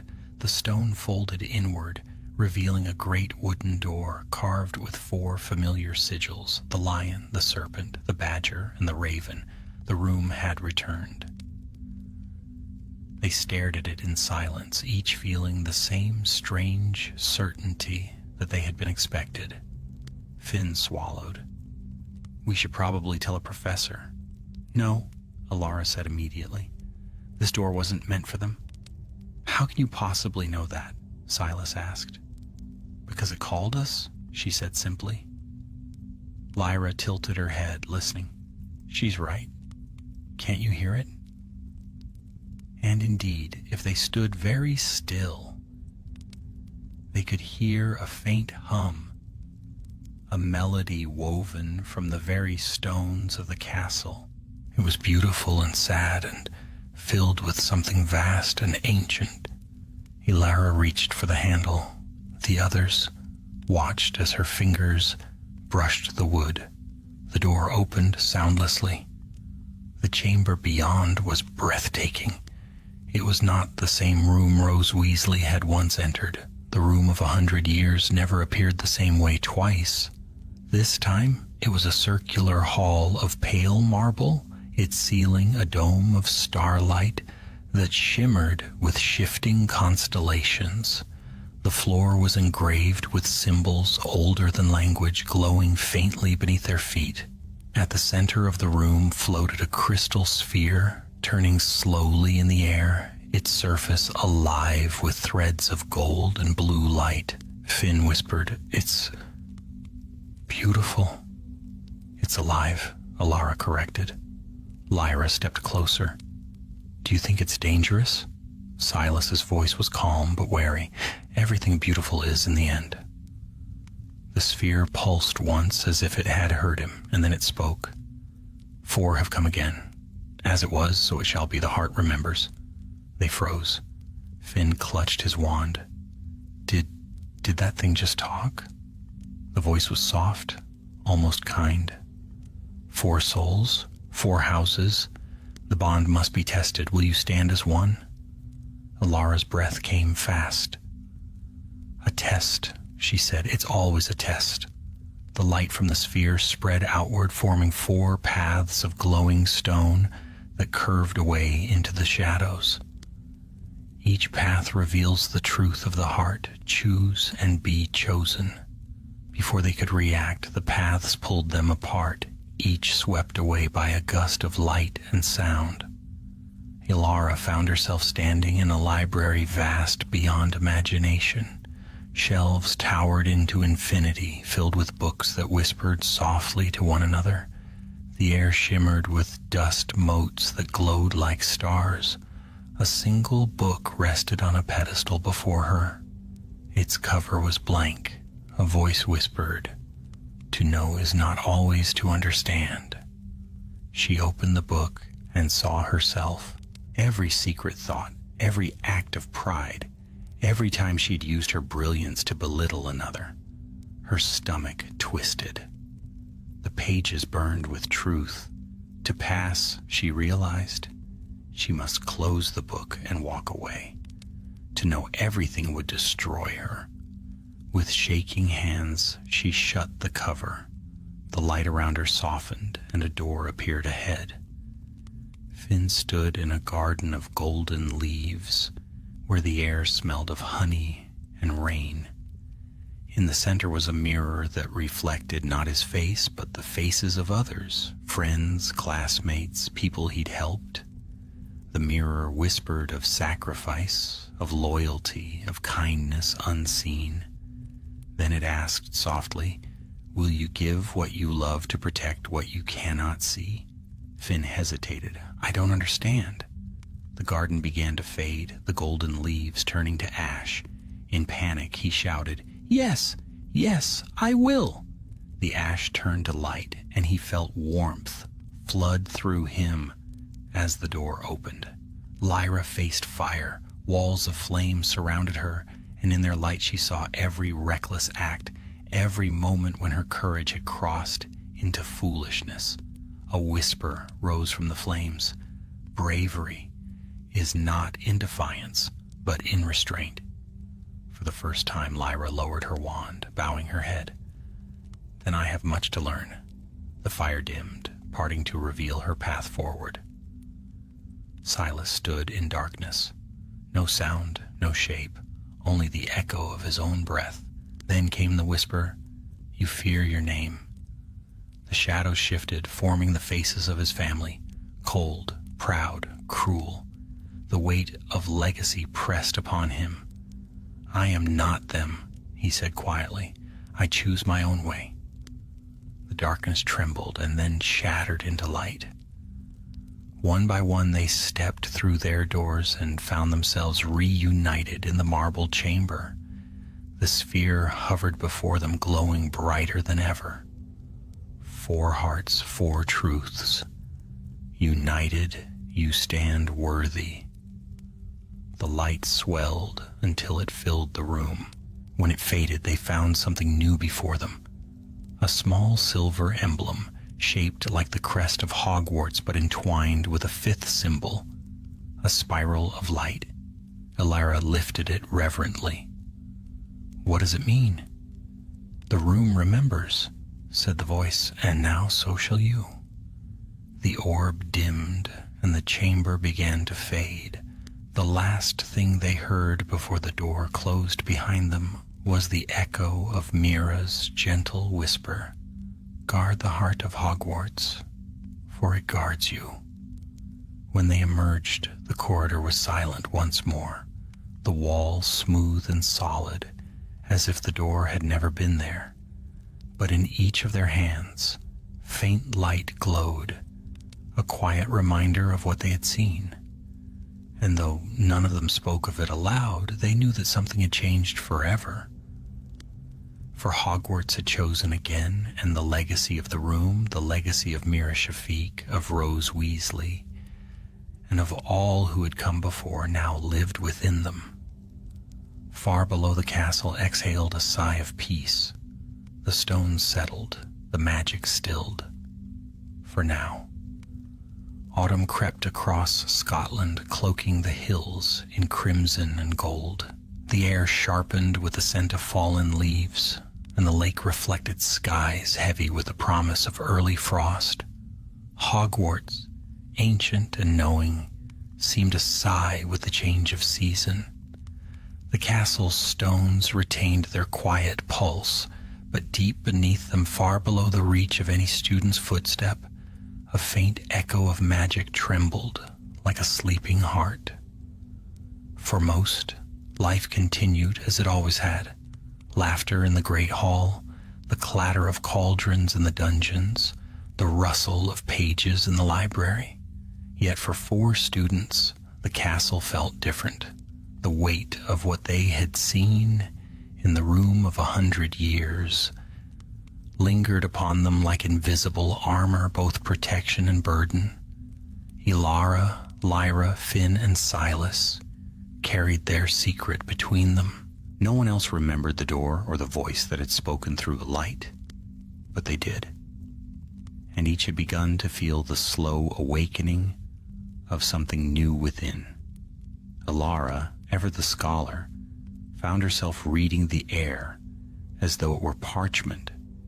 The words of spells came to her unbidden, lines of forgotten runes appearing in her dreams. Finn, gentle and unassuming, discovered that his touch could heal more than bruises. Plants seemed to grow toward him, and animals followed him through the grounds as though he were their keeper. Lyra's laughter had changed, less reckless now, more certain. And when danger stirred, her courage steadied those around her. And Silas, who had once hidden behind silence, now spoke with a calm authority that made even older students fall quiet when he entered the room. They were changing, though none of them truly understood how. One night, weeks after the room had vanished, they gathered again in the astronomy tower. The sky above was a river of stars, the moon sharp and clear. Lyra leaned against the stone balustrade, her hair lifting in the wind. "Do you ever wonder why it chose us?" Alara hesitated. "I used to, but I think the answer is simple. It didn't choose us for what we were. It chose us for what we could become." Finn smiled faintly.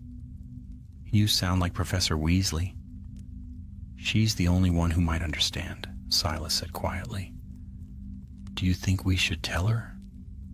Alara looked down at her hands, where faint blue light shimmered beneath her skin whenever she touched her wand. "I think she already knows." As if summoned by their words, a soft noise echoed behind them, the whisper of a cloak brushing stone. They turned to see Professor Rose Weasley herself, standing in the archway, her red hair gleaming in the starlight. "I wondered when you'd all find your way here," she said, her voice warm but edged with knowing. Lyra blinked. You know?" Rose smiled gently. "The room always leaves a mark. It has done so for centuries. You bear its light now, each in your own way." Finn frowned. "But the room said its purpose was fulfilled. Why are we changing?" Rose walked closer, resting her hand on the old stone rail. "Because Hogwarts is alive. Its magic adapts. When Mira Shafik bound the curse within herself, she didn't just seal it away. She merged it with the very heart of the school. Every century the castle calls new guardians to ensure that harmony remains. You are the next." Alara's breath caught. "Guardians?" Rose nodded. "Protectors of balance. The room does not awaken without reason, and it never does so twice for nothing. Something stirs again beneath the foundations, something the founders themselves once feared." The wind rose suddenly, carrying the faint scent of rain. Rose turned toward the dark forest below, her gaze distant. "Do you know what binds Hogwarts magic together?" she asked. "It's not the wards or the enchantments. It's faith. The faith of generations of witches and wizards who believed in what this place stands for. Unity. When that faith wavers, the castle falters." Silas's voice was low. "And you think it's faltering now?" Rose nodded. "There is division growing in the world again. Old prejudices stirring. It seeps into the walls, into the students, even into the magic that binds this place. The room awakened early because Hogwarts fears what is to come." Alara's eyes widened. "Then we're not meant to be tested. We're meant to prepare." Rose smiled faintly. "Exactly. The room gave you its light for a reason. In time you'll learn to use it. For now, keep it hidden. The castle's heart beats through you." She turned to leave, but paused at the archway. "When you hear the walls hum again, don't run from it. Listen. The room speaks in more ways than words." Then she was gone, her footsteps fading down the stairway. They stood in silence for a long while after she left. The stars wheeled above them, cold and brilliant. Finn broke the quiet first. "Guardians," he said softly. "That sounds like something out of a story." "It is a story," Lyra replied. "We're just living it now." Alara smiled faintly. "Then let's make sure we tell it right." Silas looked down at the castle below, its towers glowing faintly in the moonlight. "The room isn't done with us," he murmured. "I can feel it." Over the next few weeks, strange things began to happen. The castle's portraits whispered to them by name. The ghosts bowed when they passed. Once, when Lyra nearly slipped on a staircase, the stones themselves shifted to catch her. It was as if the castle recognized them, responding to their presence like a living being. But with the wonder came shadows.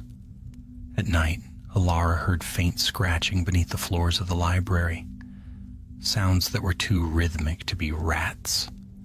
Finn found patches of frost spreading across the greenhouses, even in the warmth of autumn. Silas swore he saw movement behind the mirror in the Slytherin common room, a pale hand reaching toward him before vanishing into glass. And Lyra began to dream. She dreamt of a vast chamber filled with endless mirrors, their surfaces reflecting not her face, but hundreds of others, witches and wizards long gone. In every reflection, Hogwarts stood behind them, crumbling, and in each dream, a voice whispered from the darkness, "The heart breaks, the heart renews." When she told the others, Alara paled. "That's a warning. The room is speaking through you." Silas frowned. "Then something's wrong again." Finn looked toward the window, where thunderclouds were gathering over the lake. "Do we tell Professor Weasley?" Alara shook her head. "Not yet. If the room called us, it's because we're meant to face it, just as she did before us." That night the storm broke. Lightning flashed above the towers, and the air hummed with power. The castle's torches burned blue, casting strange shadows along the corridors. The hum of magic, that deep, resonant sound that marked the heartbeat of Hogwarts, grew louder until it seemed to shake the very stones.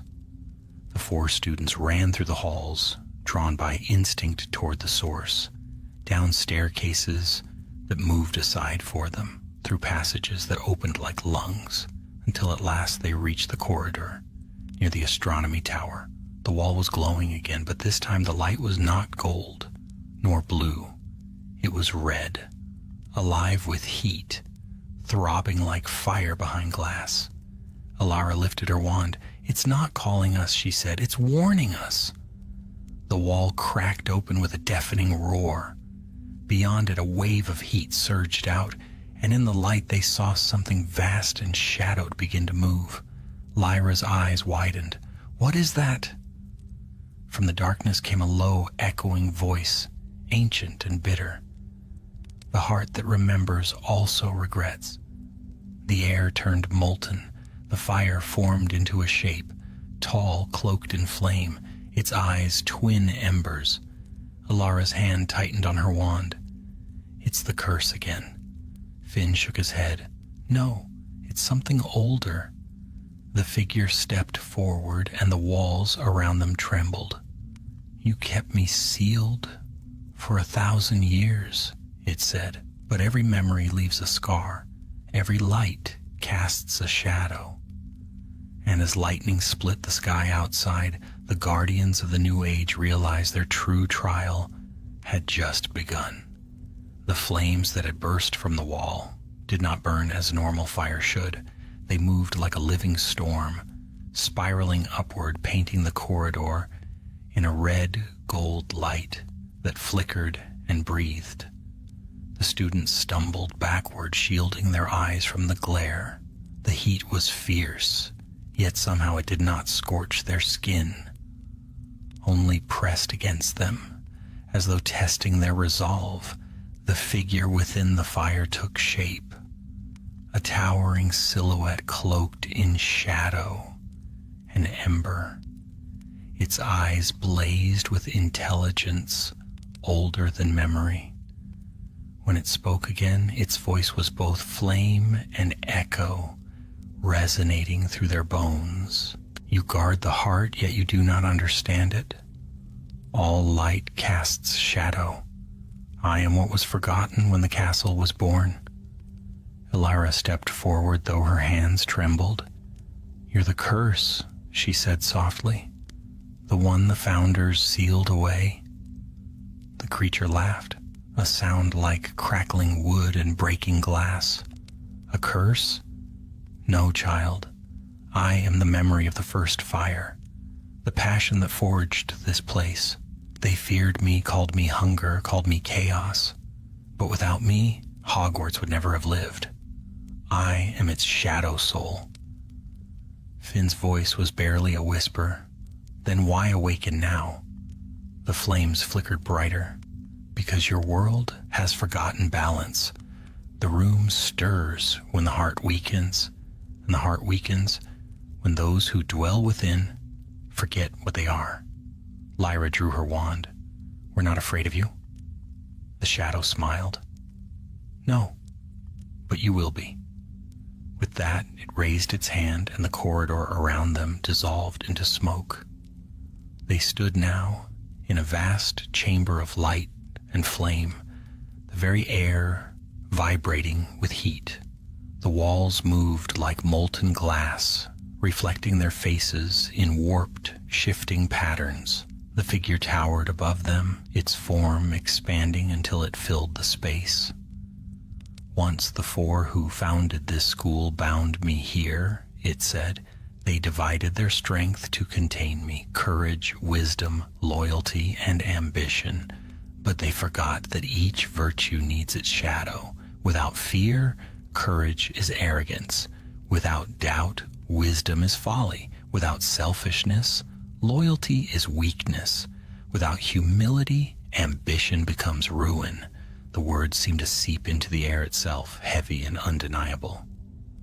Silas's voice was low but steady. You're saying the founders created you, or what you represent, and then denied you. The creature inclined its head, a movement like fire bowing in wind. Exactly. I am the part they buried, the truth they feared. For centuries, the room has tested those who entered, searching for balance, but now it no longer suffices to test.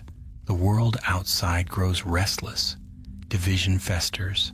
I will rise again as I once was, and the castle shall burn or be remade anew. Lyra stepped forward, her wand steady despite her shaking hands. We won't let you destroy it. The fire flared. Then show me your worth, little guardians. The chamber trembled as waves of heat burst from the creature. Flames became forms. Lions of fire, serpents of smoke, ravens of blue flame, badgers forged from molten gold. The creatures circled the four students, their eyes fierce and unblinking. Elira shouted, "Don't attack! They're testing us!" But Lyra's courage surged first. She raised her wand, shouting, "Stupefy!" The spell struck the fiery lion and vanished, swallowed whole. The creature lunged, roaring. Finn darted forward, casting a shield charm that flared bright amber. The lion struck and shattered against it, scattering into embers that fell like glowing petals. "Together!" Alara cried. They moved as one, Lyra's strength, Finn's heart, Silas's calm precision, Alara's intellect. Spells wove between them, not to destroy but to balance. Flame met water, light met shadow, sound met silence. The magical air thrummed with energy until the fiery beasts paused, their forms flickering uncertainly. The great shadow watched, its burning eyes narrowing. You fight not to conquer, but to understand. That is the first lesson the founders forgot. It lowered its head, the fire dimming slightly. Then tell me, guardians of the heart, what will you do when darkness asks to be remembered? Alara looked around at the others. None of them answered at first. Then Silas took a step forward, lowering his wand. "We won't destroy you," he said quietly, "because you're part of Hogwarts, but we won't let you rule either. You belong to balance. Nothing more, nothing less." The shadow's form wavered. "Balance?" it murmured. Finn nodded, his voice trembling but sure. "Every light needs shade. Every shade needs light."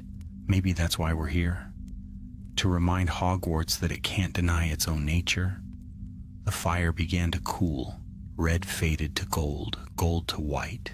The heat softened until the air was merely warm, and the towering shape before them shrank into a single human figure, tall, draped in robes of fading flame, with eyes like candlelight. "Then learn this truth," it said. "The room was never a prison. It was a mirror. Every century it awakens not to test, but to reflect what Hogwarts has become." Alara's voice was soft. "And what does it see now?" The figure regarded her with something almost like sorrow. A world forgetting how to listen. A school that has forgotten its heart. You four may yet change that, if you remember me. Its gaze lifted and its voice deepened once more. "Tell the world that magic is not a weapon nor a crown, but a promise. A promise that power means nothing without purpose." Then it extended its hand. In its palm burned a single ember, pulsing with golden light. "Take it and carry the memory. When the time comes, let it burn again. Not to destroy, but to guide." Alara reached forward, and the ember leapt into her grasp, sinking into her skin like warm sunlight. A faint glow spread through her veins, flowing outward to the others, linking them in light. The figure smiled, weary, fading. "Hogwarts breathes because of you." And with that, the flames vanished. They stood once more in the empty corridor. The wall before them was whole, the air cool and silent. The storm outside had ended. For a long while none of them spoke. Then Lyra laughed softly, a breath of wonder and disbelief. "Did we just—" Finn nodded slowly. "We made peace with the shadow of Hogwarts." Alara looked down at her hand.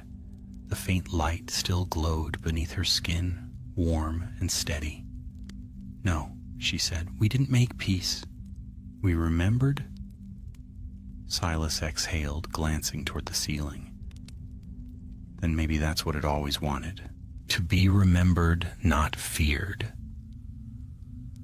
When they returned to the great hall the next morning, nothing appeared changed. The portraits chattered, the owls swooped overhead, and breakfast was as noisy and pleasant as ever. Yet the castle felt different, calmer, as though a great weight had been lifted. Professor Weasley met their eyes across the hall and smiled faintly, her gaze full of quiet understanding. The four said nothing, but in their hearts they knew the balance had been restored, at least for now, and far beneath them in the hidden depths of the school, the room of 100 years pulsed once more, not in anger, not in grief, but in peace. A soft whisper moved through the stone, echoing through every hall, every classroom, every tower. Light and shadow, heart and flame, Hogwarts endures. And above, the dawn broke over the spires, turning the castle gold. Winter descended upon Hogwarts with quiet majesty. Frost crept along the windows of the great hall, etching the glass with delicate silvery veins. Snow blanketed the castle grounds, softening every edge, every tower, every courtyard in hushed white stillness. Smoke curled gently from the chimneys, carrying the scent of pine and wood fire through the crisp air. The world seemed at peace once more. The room of 100 years had gone silent, its heartbeat fading back into the deep foundations of the castle. The hum of ancient magic, once restless, now sang softly through the walls. A lullaby, not a warning. And yet, the four who had faced the flame could not forget. Alara Greengrass sat in the library's high gallery, wrapped in her cloak, 1,000 candles flickering below. She had tried, as Professor Weasley advised, to return to her studies, but the scrolls before her felt meaningless compared to the echo of that voice. The shadow soul, the forgotten fire that had spoken truth. She still felt the faint pulse beneath her skin, where the ember had touched her hand. It glowed some nights faintly gold, a reminder that she carried something of the castle within her. Down in the greenhouses, Finn O'Connell worked with the herbology professor to restore a frost-stricken vine. He sang softly as he worked, a wordless tune, and the plants bent toward him, as though listening, their leaves unfurled in the warmth of his touch. He had not told anyone that sometimes, when he slept, he dreamed in green, roots and earth, light threading through the dark like veins of memory. Lyra Thomas, unable to stay still, had taken to the Quidditch pitch long after curfew, flying beneath the stars until the cold bit her cheeks raw. She said it helped her think. What she did not say, not even to the others, was that when she flew high enough she could hear it, a faint whisper on the wind, a voice that murmured like fire in the hearth. It was never clear, never words, but it carried warmth, a reminder that the shadow they had faced had not been destroyed, only calmed. And Silas Avery, quiet and observant as ever, spent long hours by the lake. The ice stretched across its surface, unbroken, but beneath it he could sense the slow pulse of something vast and timeless. Hogwarts was alive. It breathed beneath the snow, dreaming ancient dreams. It was on a night in midwinter when the castle slept deepest that everything changed again. A sound woke Alara, not the usual creaks of the castle, nor the sigh of wind through stone, but a melody. It was soft at first, like the plucking of invisible strings, echoing through her dreams, until she woke with a start. The air in her dormitory shimmered faintly, and she saw golden motes swirling in the darkness. Her heartbeat quickened. "No," she whispered, sitting up. "Not again." But the hum deepened, spreading through the air like a tide. Within minutes, Lyra was awake in the Gryffindor tower, clutching her wand as her curtains glowed faintly red. Finn stirred in Hufflepuff, the roots of his potted plants curling toward the window, as though reaching for something unseen. And deep beneath the dungeons, Silas opened his eyes to find the surface of his mirror rippling like water. The room was calling them once more. The corridors were empty and cold as they met by the entrance to the astronomy tower, each of them breathless from the climb. The walls glowed faintly, runes shifting in the stone like fireflies trapped in amber. "I thought we ended this," Lyra said, her voice shaking. "We ended it." Ilara's expression was grim. "Balance doesn't end. It only changes." Finn's gaze drifted to the glowing symbols. "Then what does it want from us now?" Silas stepped forward, touching the wall. The runes brightened beneath his hand. "Not want," he said quietly. "Remember." The wall rippled once, twice, and then opened. They entered the room for the third and final time. It had changed again. Gone were the flames, the marble, the shifting halls of light. This time the chamber was a vast expanse of crystal and shadow, its ceiling open to a night sky that did not belong to the world above. Stars moved slowly across it, too near and too bright. Beneath their feet, the floor mirrored the heavens perfectly, so that it seemed they stood between two skies, one above, one below. At the center of this impossible place stood a single figure, robed in pale blue light. Her face was serene, her form delicate as moonlight. When she turned to them, her eyes shone with both warmth and infinite sadness. "Mira," Alara breathed. The spirit of the first guardian smiled. "You have done well," she said, her voice echoing softly. "The room is quiet, but it cannot sleep forever. You have balanced shadow and flame. Now you must understand the final truth." Lyra stepped forward, trembling. "What truth?" Mira's gaze swept over them. "That the room is not just Hogwarts.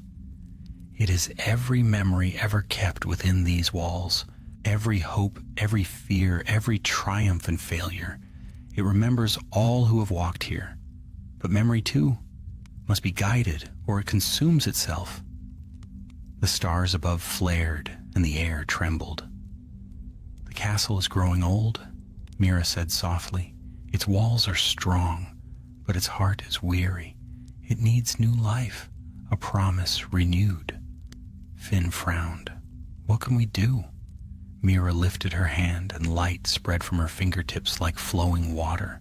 It gathered between them, forming an orb, not of gold or flame, but of pure white, pulsing softly like a heartbeat. "This is the heart of Hogwarts," she said. "Each century it must be rekindled, not by power, but by belief. You have seen darkness and stood together in its light. Now you must choose what the school will remember for the next 100 years." The four looked at one another, uncertain. Alara found her voice first. "Then let it remember unity, that no house stands apart from another." Finn nodded. "And kindness, that even small acts matter." Lyra's eyes shone. "And courage, the kind that doesn't need glory." Silas hesitated, then spoke last. "Wisdom," he said softly, "not knowledge for its own sake, but for understanding." Mira smiled, and the orb pulsed brighter. "Together, those are enough." The light rose from her hands, lifting into the air. It hovered above them, blazing white, then sank into the mirrored floor. The reflection rippled outward like water struck by a stone, spreading across the room, through the walls, through the very bones of the castle. The hum of Hogwarts filled the air again, deep and strong, the song of stone and time. Mira's voice softened. "It is done. The heart will endure another age. But remember, the balance must be kept, or the room will wake again." Alara stepped forward. "And you?" Mira's form flickered like a candle in wind. "I will finally rest. My duty is ended. The castle has new guardians now." As she faded, her last words lingered in the air, soft and steady as breath. "Hogwarts is not just a place. It is a living memory. Guard it well." When the four emerged from the room, dawn had begun to break. Snow still blanketed the grounds, but the first light of morning touched the castle towers in shades of rose and gold. They stood together in silence, watching as sunlight streamed through the windows, casting warmth upon the ancient stone. The hum of magic was faint now, content. Finn smiled faintly. "So that's it then. We finished what they started?" Alara shook her head. "No. We've only begun." Lyra laughed quietly, her breath turning to mist. "Then I suppose we'd better make it a good story." Silas looked back at the castle. "It already is." The years would pass, and Hogwarts would change again as all living things do. But deep within its heart, beneath the shifting staircases and echoing halls, the room of 100 years slept once more, not in anger, not in sorrow, but in peace. It waited as it always had for the next generation to listen. And somewhere in the stone, beneath the hum of old enchantments, the faintest whisper lingered still. The heart remembers. The light endures. Spring returned to Hogwarts as if the world itself had drawn a long, steady breath after years of winter. The snow melted from the parapets, spilling into glittering rivulets that wove through the courtyards like silver threads. The great lake shed its ice, revealing rippling depths where the merfolk sang faintly in the mornings. Blossoms crept along the edge of the forbidden forest, white and purple against the dark boughs. The castle stood serene, ancient as ever, but now it hummed with a subtle new warmth, a kind of peace that could only come after storms. The heart of Hogwarts had been renewed. Its magic, long strained by centuries of shadow and silence, flowed steady once more through every stone. Students felt it too, though they did not understand why. The air seemed lighter, their laughter brighter. Spells came more easily. Even Peeves, the notorious poltergeist, was less cruel. Still a menace, but one who now sang off-key rather than screamed. The Guardians, meanwhile, carried their quiet secret. Ilara, Lyra, Finn, and Silas had told no one of what had transpired in the room of 100 years. Only Professor Weasley knew, and even she asked no questions. It was as though the castle itself wished their victory to remain unspoken, a sacred mystery meant to fade into the rhythm of its endless life. Still, they bore marks of their encounter. Ilara's eyes had changed, not in color, but in depth, as if she saw things others could not. Sometimes she caught glimmers in the air, threads of magic that shimmered briefly and vanished like the castle breathing around her. Finn had gained an uncanny stillness. His hands, once clumsy, now worked with precision and care, and where his fingers touched, plants bloomed faster, water stilled, and broken things mended. He moved through the castle gardens like one born of them. Lyra had lost her reckless edge. Her courage remained, fierce and bright, but it was tempered now, a blade honed to precision. She spoke less and listened more, her laughter rarer but truer. And Silas, quiet, thoughtful Silas, had begun to write. At first, only fragments in the margins of his notebooks. Then stories, legends woven from memory and dream. He said he wanted to preserve what could not be spoken aloud. Together they met once each week in the same place, the astronomy tower where the wind carried the whispers of the past. They never planned these meetings. They simply found themselves there, drawn by something older than habit. On one such evening, the air was soft and clear. The stars hung like frost upon velvet. Below, the lake shimmered silver, and the forest swayed gently, full of unseen life. Ilara leaned upon the stone balustrade, her gaze distant. "Do you ever think," she said softly, "that Hogwarts feels us as much as we feel it?" Finn smiled faintly. "Of course it does. You can't live within something this magical and not leave an echo behind." Lyra chuckled, kicking her feet against the ledge. "If that's true, I feel sorry for whatever future student walks through my echo.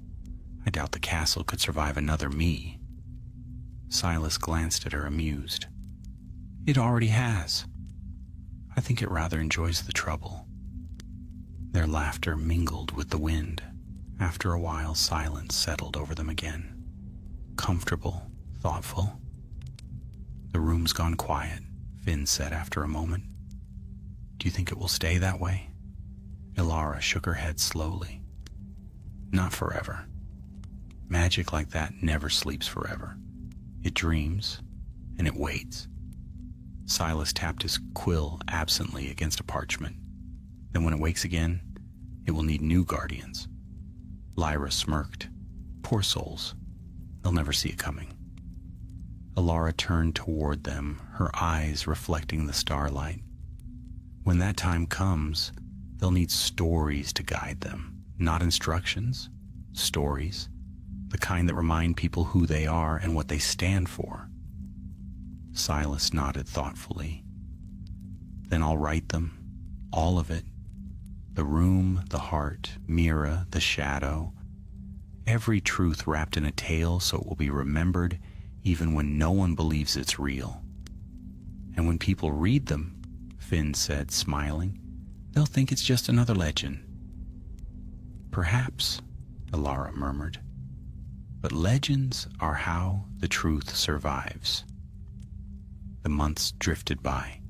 Exams came and went. Summer arrived in full bloom, bathing the grounds in gold. Then the end of the year approached, and with it the bittersweet knowledge that their time as students was nearly over. On the final evening of term, the great hall glowed with lantern light.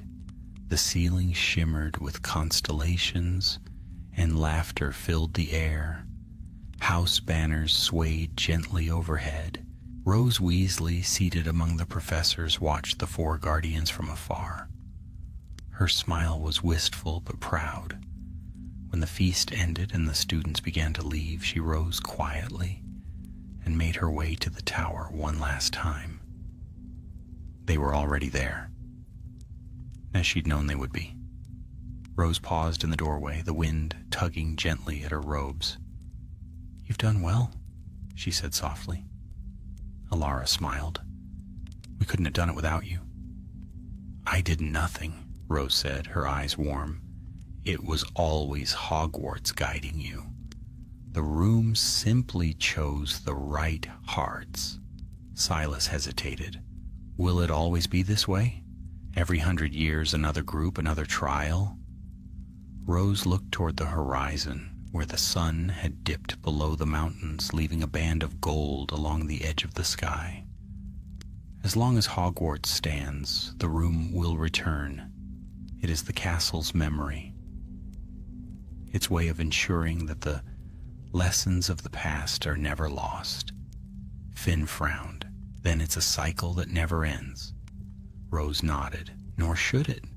For as long as there is magic in this world, there will be light and shadow, courage and fear, love and loss. Hogwarts doesn't exist to end the struggle. It exists to remind us that balance can be found." Lyra leaned against the wall, her eyes soft. "Do you think Mira knows that we did it?" Rose smiled. "Oh, I think she knows, and I think she's very proud." When the next morning came, the students boarded the scarlet train that would carry them back into the world. The guardians stood together by the lake, watching the castle in silence. The water gleamed in the sunlight, and for a moment they saw it, a shimmer, faint but unmistakable, rippling through the surface like a heartbeat. Ilara whispered, "It's still alive." Finn nodded. "It always will be." Lyra brushed a tear from her cheek, her grin returning. "Well, I suppose that's our cue. Off to make trouble in the world beyond." Silas folded the parchment of his story carefully and tucked it into his cloak. "We'll return one day. Hogwarts never lets go." As they walked away, the wind rose across the grounds, carrying with it the faint hum of the castle, a melody as old as time, filled with memory and promise. And in the highest tower, where light met shadow, a single door shimmered faintly for an instant, just long enough to catch the morning sun before fading into stone once more. Deep within the walls, unseen and eternal, the room of 100 years slept. its heart calm, its story complete for now. Yet in its silence there was no ending, only waiting. For someday, when the world once again trembled between light and shadow, it would wake and Hogwarts would remember. And somewhere, in that future not yet written, new footsteps would echo through its halls, drawn by whispers older than magic itself. The castle would open its heart once more. The cycle would begin again. And the story, as all great stories must, would continue.